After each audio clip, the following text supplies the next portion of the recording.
Welcome to Unknown and Mysterious Creatures, where we delve into the enigmatic beings that haunt our collective imagination.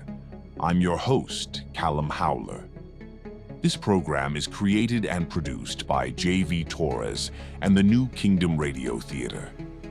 Today, we venture deep into the heart of Kentucky folklore, along an old railroad trestle that stretches above a wooded ravine.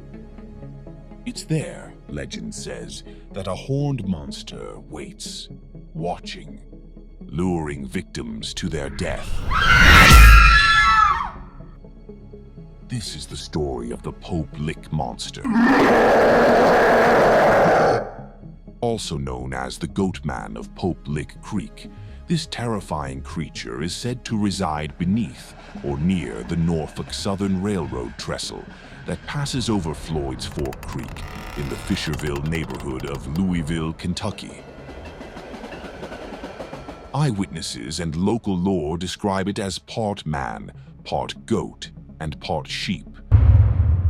With pale, muscular legs, cloven hooves, a fur-covered lower body, and a grotesquely deformed face. Curved horns emerge from its forehead, and its eyes, said to glow, instill dread in those who meet its gaze. The origin of the Pope Lick Monster is as murky as the woods it is said to haunt. Some versions claim the creature was once a circus freak, an abused and tormented attraction that escaped after a train derailment. Others believe it's an ancient demonic entity tied to the land itself, drawing in lost souls with supernatural persuasion.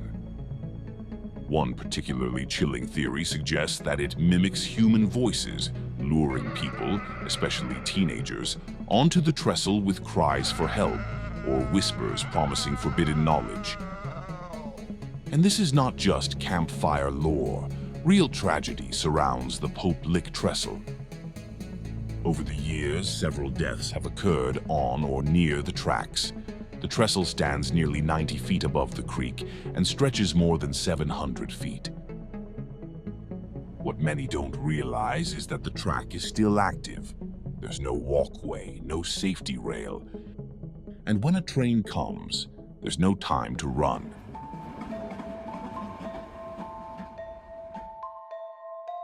In 2016, a young woman named Rochelle Bain, 26 years old, was struck and killed while exploring the site with her boyfriend. She had reportedly come to investigate the legend for herself. Tragically, she misjudged how much time she had to get across. Her boyfriend was with her and survived by hanging off the edge of the trestle. Rochelle, unfortunately, met her untimely fate as her boyfriend watched helplessly. This wasn't an isolated incident. According to the Courier-Journal, local authorities have repeatedly warned thrill seekers to stay away.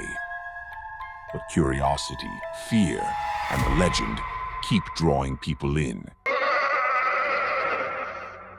In an interview archived, a man claiming to have had a close encounter stated, "Others report feeling an overwhelming sense of dread while standing near the trestle, as if something unseen is watching from the woods."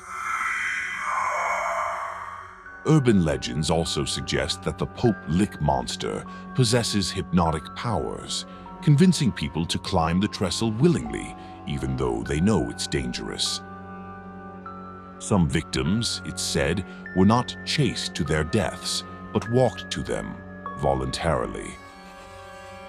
Skeptics dismiss the Pope Lick Monster as nothing more than a blend of folklore and real-world tragedy, a cautionary tale born from rural boredom and teenage daredevilry. But the recurring pattern, eyewitness accounts, strange sounds, inexplicable feelings of unease, has kept the legend alive for decades.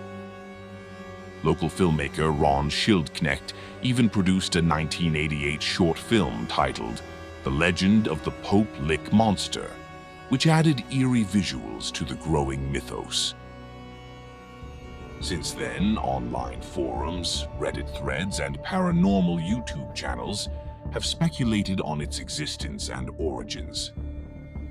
Some theorize it's related to other Goatman legends across the US, such as the one near Maryland's Crybaby Bridge or Texas's Lake Worth Monster. But perhaps the most disturbing question isn't whether the Pope Lick Monster is real, it's why people are still dying for it. In many legends, the creature is just a metaphor, a warning not to tempt fate or trespass into danger.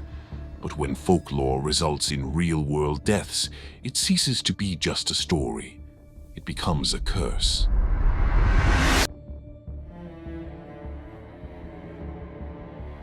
On this program, we've explored beings from deep in the internet, ancient myth, and wooded darkness. Whether born from whispers, nightmares, or ancient evil, creatures like the Pope Lick Monster show us something deeper.